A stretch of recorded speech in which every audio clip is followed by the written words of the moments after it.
नमस्कार साथियों, स्टडी चक्र में आपका स्वागत है। आज है 24 जून 2020। 24 जून 2020 के जितने भी करंट अफेयर्स के प्रश्न बनते हैं सभी प्रश्नों की हम विस्तार पूर्वक वीडियो में चर्चा करेंगे। तो वीडियो को लास्ट तक बड़े ध्यान से देखिए और वीडियो का पीडीएफ डाउनलोड करने के लिए हमारे टेलीग्राम ग्रुप से जुड़ जाइए, जिसका लिंक मैंने डिस्क्रिप्शन में दिया हुआ है।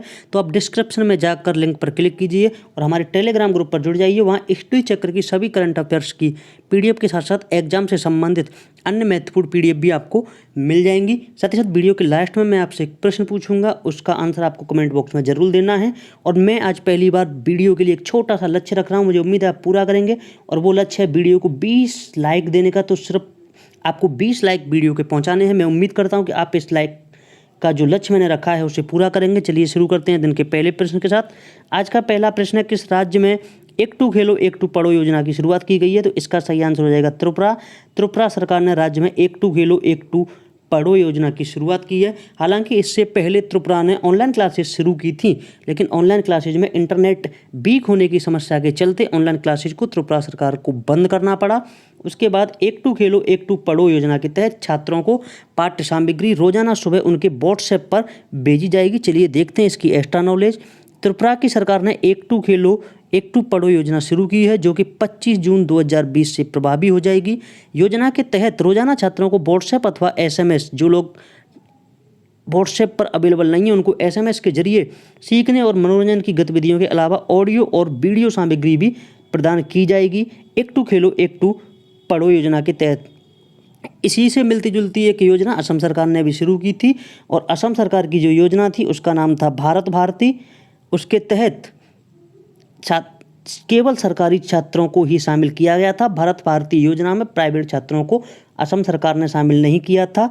और भारत भारती योजना के तहत सरकार के दायरे में विभिन्न स्कूल अथवा कॉलेजों में प्रवेश पाने वाले छात्रों को प्रवेश शुल्क की पेशकश सरकार ने की थी। यानी कि जो छात्र सरकारी कॉलेजों में प्रवेश पाना चाहते हैं उनकी प्रवेश फीस असम सरकार भारत भारती योजना के तहत भरेगी। साथ ही साथ लाभार्थियों को मुफ्त वर्दी, पाठ्य पुस्तक और अन्य आवश्यकताएं भी प्रदान की जाएंगी। और यदि छात्र स्नातक करता है तो उसे 1000 रुपये, जबकि स्नातकोत्तर करने के लिए उसे 2000 रुपये की प्रोत्साहन राशि भी असम सरकार द्वारा दी जाएगी। साथ ही साथ भारत भारती योजना के तहत 50,000 रुपये की एक मुश्त सब्सिडी भी असम सरकार द्वारा दी जाएगी। अब मैं बात करता हूँ त्रिपुरा के मुख्यमंत्री की। त्रिपुरा के मुख्यमंत्री हैं बिप्लब कुमार देव, जबकि त्रिपुरा की राजधानी अगरतला है। और इस समय त्रिपुरा के राज्यपाल रमेश बैस हैं। त्रिपुरा की अगर मैं नृत्य की बात करूं तो लेवांग भूमनी नृत्य त्रिपुरा का पसल नृत्य है। और अब भारत भारती योजना असम सरकार ने शुरू की थी, इसलिए असम सरकार की बात करना भी आवश्यक हो जाता है। तो असम की बात करते हैं तो असम के मुख्यमंत्री इस समय सर्बानंद सोनोवाल हैं, जबकि राज्यपाल हैं जगदीश मुखी। अगला प्रश्न शुरू करते हैं। अगला प्रश्न है, किस राज्य सरकार ने चीन के साथ 5000 करोड़ रुपए के निवेश पर रोक लगा दी है? तो इसका सही आंसर है महाराष्ट्र। महाराष्ट्र ने चीन के साथ 5000 करोड़ के निवेश पर रोक लगा दी है। इसमें चीन की 3 कंपनियां शामिल थीं और तीनों प्रोजेक्टों पर इस समय महाराष्ट्र ने रोक लगा दी है। इससे पहले रेलवे ने भी चीन के साथ करार पर रोक लगा दी थी।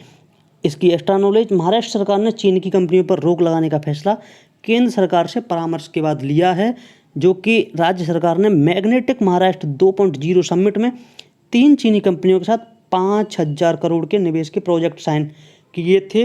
हालांकि इसमें राज्य सरकार ने दुनिया भर की 12 कंपनियों से हस्ताक्षर किए थे, लेकिन इसमें 3 चीन की कंपनियां भी थी जिनमें अब रोक लगा दी है। अब चीन की कौन कौन सी कंपनियां थी इसमें बात करते हैं। तो सबसे पहले चीन की कंपनी थी ग्रेट वॉल मोटर्स, जिसने 3770 करोड़ रुपये का हस्ताक्षर किया था। इसके अलावा चीन की फोटोन कंपनी थी, जिसने 1000 करोड़ रुपये का निवेश किया था। और उसके अलावा एक और चीनी कंपनी थी हेंगली इंजीनियरिंग कंपनी, जो तालेगाम प्रोजेक्ट में 250 करोड़ रुपये निवेश कर रही थी, जिसने पहला चरण कंप्लीट भी कर लिया था। लेकिन अब महाराष्ट्र सरकार ने इस पर रोक लगा दिया। भारत और चीन के बीच बॉर्डर पर तनाव के चलते ये फैसला लिया गया है। इसके अलावा नोएडा की करीब 20,000 एमएसएमई निर्माण प्रक्रिया में चीनी उत्पादों के बहिष्कार करने का निर्णय पहले ही ले चुका है। और रेलवे भी एक करार चीन के साथ तोड़ चुका है, मैंने आपको अभी भी बताया था। अगला प्रश्न है, जिम्बाब्वे में भारत के राजदूत कौन होंगे? तो इसका सही आंसर होगा विजय खंडूजा। विजय खंडूजा इस समय जिम्बाब्वे के राजदूत नियुक्त किए गए हैं। और विजय खंडूजा आर मस्कुई का स्थान लेंगे। आर मस्कुई अब जिम्बाब्वे से हटकर रोमानिया में भारत के राजदूत हो जाएंगे। अगर मैं विजय खंडूजा की बात करूं तो विजय खंडूजा इस समय विदेश मंत्रालय में निदेशक के रूप में कार्यरत हैं, लेकिन अब ये जिम्बाब्वे के राजदूत हो जाएंगे। जबकि जिम्बाब्वे में जो आर मस्कुई अभी भारतीय राजदूत थे, वो अब रोमानिया के राजदूत हो जाएंगे। तो जिम्बाब्वे के बारे में थोड़ी सी नॉलेज ले लेते हैं। जिम्बाब्वे की राजधानी हरारे है। जिम्बाब्वे में डॉलर चलता है, जबकि जिम्बाब्वे के राष्ट्रपति एमरसन नंगाग्वा हैं। और इसके अलावा जिम्बाब्वे देश की सीमाओं की बात कर लेते हैं। तो जिम्बाब्वे देश की सीमा उत्तर में कांगो लोकतांत्रिक गणराज्य, उत्तर पूर्व में बोत्सवाना, जबकि दक्षिण में नामीबिया और पश्चिम में अंगोला से मिलती है। ये भी आपके लिए ज़रूरी है, किसी भी देश की सीमाएं कहाँ कहाँ मिलती हैं ये जानकारी भी आपको होनी चाहिए। तो मैंने ये आपको बता दिया है। अगला प्रश्न, किसने गुजरात सरकार की जगन्नाथ यात्रा को मंजूरी देने से इनकार कर दिया है? तो इसका सही आंसर होगा हाईकोर्ट।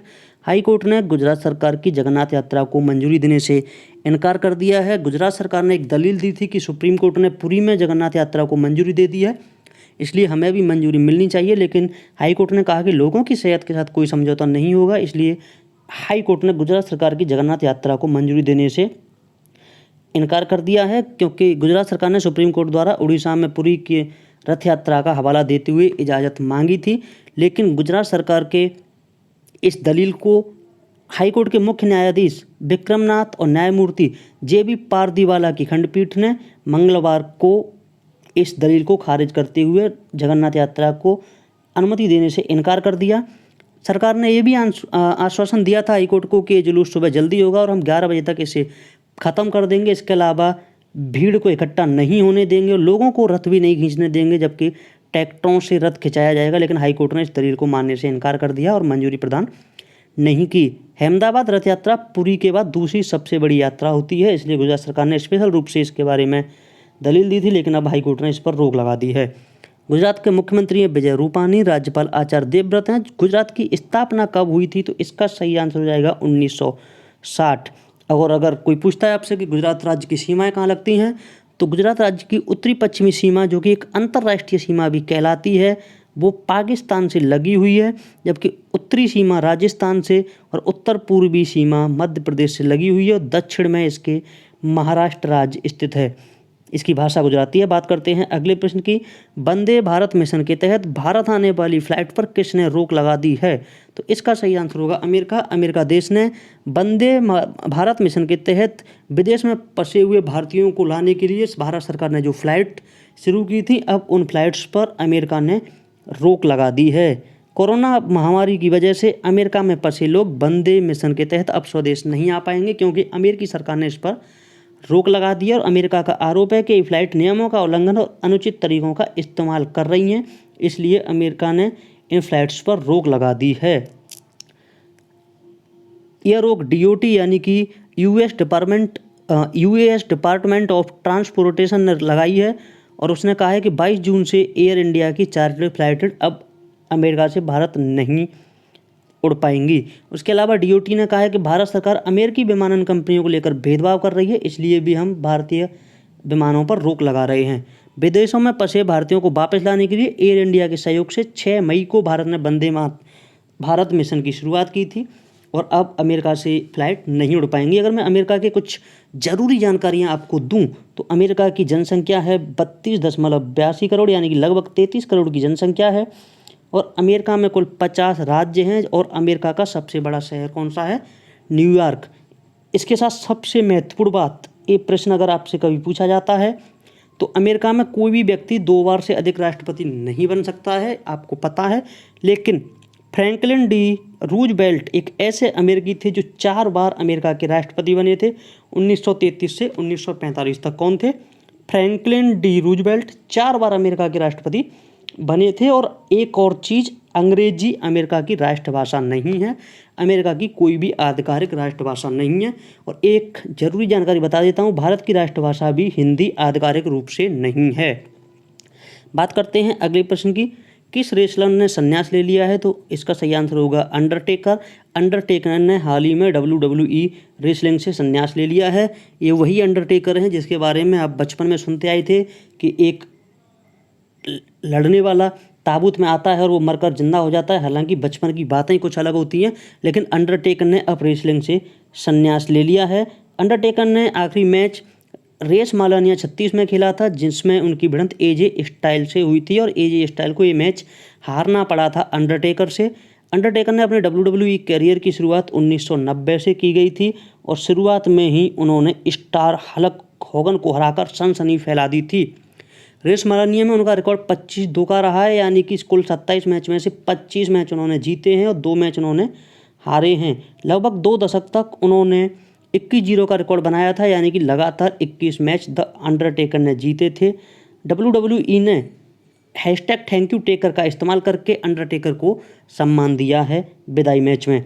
अंडरटेकर के जन्म की बात करें तो अंडरटेकर का जन्म 24 मार्च 1965 को हुआ था। इनका जन्म स्थान हस्टन टेक्सास है और अंडरटेकर 3 बार वर्ल्ड हैवीवेट चैंपियनशिप का खिताब भी जीत चुके हैं, जबकि 7 बार वो विश्व चैंपियन रहे हैं। और अंडरटेकर शुरू में एक बास्केटबॉल खिलाड़ी थे, लेकिन बाद में WWE में आ गए और वो सिर्फ स्नातक पास हैं। और अंडरटेकर को डेडमैन के नाम से भी जाना जाता है, क्योंकि वो ताबूत में लेटे हुए आते थे, इसलिए उनको डेडमैन के नाम से जाना जाता है। कौन ITF मेंस खिलाड़ी पैनल में खिलाड़ी सदस्य के रूप में नामित किए गए हैं? तो इसका सही आंसर होगा निकी पूनाचा। निकी पूनाचा ITF में मेंस खिलाड़ी के पैनल में खिलाड़ी सदस्य के रूप में शामिल किए गए हैं और ये भारत के राष्ट्रीय चैंपियन है निकी पूनाचा। इन्हें ITF यानी कि अंतर्राष्ट्रीय टेनिस महासंघ में पुरुष खिलाड़ी पैनल के लिए चुना गया है, जिसमें अंतर्राष्ट्रीय टेनिस महासंघ अर्थात ITF ने एक सूची जारी की है जिसमें निकी पूनाचा को जगह दी गई है। इसके अलावा पुरुषों की अगर हम बात करें तो पुरुषों के पैनल की अध्यक्षता मार्क वुडफोर्ड करेंगे, जबकि महिला पैनल की अध्यक्षता मैरी पियर्स करेंगी। निकी और टीआई चेन के अलावा मेंस टेनिस में जिन्हें शामिल किया गया है उनमें जुआन पाल्बो पाज, जोश बेडिंग के दक्षिण अफ्रीका से शामिल किए गए हैं, जबकि यूरोप से फ्रांसेस्को बिलार्डो और एल्डेन सेक्टिक को शामिल किया गया है। अंतर्राष्ट्रीय टेनिस महासंघ के इस समय जो अध्यक्ष हैं वो हैं डेविड हैगर्टी और इनके मुख्य परिचालन अधिकारी ITF यानी कि अंतर्राष्ट्रीय टेनिस महासंघ के इस समय कैडी फेयरबेदर हैं। इसके अलावा अंतर्राष्ट्रीय टेनिस महासंघ का मुख्यालय कहाँ है? तो इसका सही आंसर हो जाएगा लंदन, यूनाइटेड किंगडम। अगर आपको हमारी वीडियो पसंद आ रही है तो सब्सक्राइब कर लीजिए। इसी प्रकार के एक्स्ट्रा नॉलेज के साथ हम रोजाना सुबह 5 बजे वीडियो डालते हैं और मैं भी आपसे एक चीज़ कहूँगा कि आप रोजाना सुबह 5 बजे ही इस वीडियो को देखने का प्रयास करें, क्योंकि अगर आप 5 बजे वीडियो को देखने का प्रयास करेंगे तो लगभग 4:30 बजे आपको अपनी नींद खोलनी होगी और सुबह जागना सेहत के लिए अच्छा होता है। सुबह 4:30 बजे जागकर आप अपने लिए एक लक्ष्य निर्धारित कीजिए और पूरे दिन अपने लक्ष्य के लिए जुट जाइए और पूरे दिन सिर्फ यही सोचिए कि मुझे अपने लक्ष्य के लिए वास्तविक रूप से मेहनत करनी है। तो सुबह 5 बजे इस वीडियो को देखने का प्रयास कीजिए। अगला प्रश्न, अंतर्राष्ट्रीय ओलंपिक दिवस कब मनाया जाता है? तो इसका सही आंसर होगा 23 जून। 23 जून को अंतर्राष्ट्रीय ओलंपिक दिवस मनाया जाता है, क्योंकि 23 जून 1894 में अंतर्राष्ट्रीय ओलंपिक समिति की स्थापना हुई थी, इसलिए 23 जून को अंतर्राष्ट्रीय ओलंपिक दिवस मनाया जाता है। पहली बार अंतर्राष्ट्रीय ओलंपिक दिवस 23 जून 1948 को मनाया था। ओलंपिक 2016 की महिला बैडमिंटन एकल की रजत पदक विजेता और देश की स्टार खिलाड़ी PV सिंधु इस बार ओलंपिक दिवस में हिस्सा लेंगी और वो ऑनलाइन अपना वर्कआउट वेबसाइट पर शेयर करेंगी।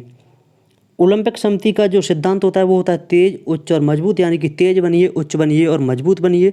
अगर मैं बात करूं ओलंपिक समिति के मुख्यालय की, तो ओलंपिक समिति का मुख्यालय लुसाने स्विट्जरलैंड में स्थित है, जबकि इसकी सदस्यता में 205 राष्ट्रीय ओलंपिक समितियां हैं। इसकी आधिकारिक भाषा फ्रांसीसी और अंग्रेजी है। और 23 जून के अन्य महत्वपूर्ण दिवसों की मैं आपको बात बताता हूँ। 23 जून को अंतर्राष्ट्रीय ओलंपिक संघ स्थापना दिवस के साथ साथ डॉक्टर श्यामा प्रसाद मुखर्जी स्मृति दिवस, संयुक्त राष्ट्र लोक सेवा दिवस और अंतर्राष्ट्रीय विधवा दिवस भी मनाया जाता है।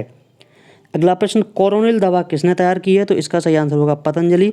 स्वामी रामदेव की कंपनी पतंजलि ने कोरोनिल दवा तैयार की है और इसमें पूरी तरह से देसी जड़ी बूटियों का इस्तेमाल किया गया, जैसे अश्वगंधा, स्वास्थ्य, इस तरह की जड़ी बूटियों का कोरोनिल दवा बनाने में इस्तेमाल किया है। और इसका 100 लोगों पर परीक्षण किया था, जिसमें से 69 लोग ठीक हो गए हैं। उसके बाद कोरोनिल दवा कोरोना की उपचार हेतु तैयार की गई है और ये औषधि आयुर्वेदिक चिकित्सीय नियंत्रण अनुसंधान के परीक्षण पर आधारित है और इसकी लॉन्चिंग बाबा रामदेव द्वारा हरिद्वार में की गई थी। आपको बता दूं कि पतंजलि देश का तीसरा सबसे बड़ा ब्रांड है, जिसका पूरा नाम है पतंजलि आयुर्वेद लिमिटेड कंपनी। इसकी स्थापना बाबा रामदेव और आचार्य बालकृष्ण ने संयुक्त रूप से की थी और आचार्य बालकृष्ण पतंजलि के CEO हैं। अगले सोमवार को दवा के ऑनलाइन ऑर्डर लेने के लिए एक मोबाइल ऐप ऑर्डर मी लॉन्च किया जाएगा, जिसके ज़रिए दवा की खरीदारी की जा सकती है। और अगर ऑफलाइन खरीदना चाहते हैं तो आज से 7 दिन बाद पतंजलि मेगा स्टोर पर कोरोनिल दवा उपलब्ध हो जाएगी। पतंजलि की स्थापना जनवरी 2006 में की गई थी, जिसके संस्थापक स्वामी एक गुरु रामदेव और मुख्यालय हरिद्वार में है। अगला प्रश्न है, किस देश के उच्चायोग कर्मियों की संख्या आधी होगी? तो इसका सही आंसर है पाकिस्तान। भारत सरकार ने पाकिस्तान के उच्चायोग कर्मियों की संख्या आधी करने का फैसला लिया है। इस समय भारत में स्थित पाकिस्तान के उच्चायोग में 110 कर्मचारी हैं, जिन्हें 55 करने का फैसला लिया गया है। आपको मैं एक और चीज़ बता देता हूं कि हाल ही में दिल्ली पुलिस की विशेष शाखा और आईबी यानी कि इंटेलिजेंस ब्यूरो ने पाकिस्तानी उच्चायोग के 2 अधिकारियों और एक ड्राइवर को जासूसी करते हुए पकड़ा था, जिसके कारण उन्हें पर्सन नॉन ग्रेटा यानी कि अवांछित व्यक्ति करार देते हुए 24 घंटे के अंदर देश छोड़ने का आदेश जारी कर दिया गया था। उसके बाद भारत सरकार ने फैसला लिया कि पाकिस्तान उच्चायोग में 110 के बजाय सिर्फ 55 सदस्य रह सकेंगे। मैंने आपसे कल एक प्रश्न पूछा था कि क्रिकेट में सबसे ज़्यादा 637 विकेट लेने वाले किस स्पिनर का 77 वर्ष की उम्र में निधन हो गया? तो इसका सही आंसर है राजेंद्र गोयल। भारतीय स्पिनर थे राजेंद्र गोयल, जिन्होंने 637 विकेट लिए थे राष्ट्रीय स्तर पर। अगर अंतर्राष्ट्रीय स्तर पर बात करूँ तो अंतर्राष्ट्रीय स्तर पर टेस्ट क्रिकेट में सबसे ज़्यादा 800 विकेट श्रीलंका के स्पिनर मुथैया मुरलीधरन के नाम हैं। आपके लिए आज का प्रश्न है, किस देश ने बांग्लादेश से निर्यात में 97% की छूट प्रदान कर दी है? इसका आंसर आप कमेंट बॉक्स में दीजिए और वीडियो को 20+ लाइक दीजिए। ये आज का मैंने लक्ष्य रखा है और उम्मीद है कि आप इस लक्ष्य तक मुझे पहुंचा देंगे। अगर आप मुझसे सीधे बात करना चाहते हैं तो व्हाट्सएप पर 85 83 53 97 पर आप कोई भी बात मुझसे पूछ सकते हैं। टेलीग्राम और यूट्यूब स्टडी चेकर से आप जरूर जुड़ जाइए। इंस्टाग्राम गुरु करंदूरा पर आप मुझे फॉलो कर सकते हैं। आज की वीडियो का जवाब मिलेगा कल, तो मिलते हैं कल। तब तक के लिए धन्यवाद।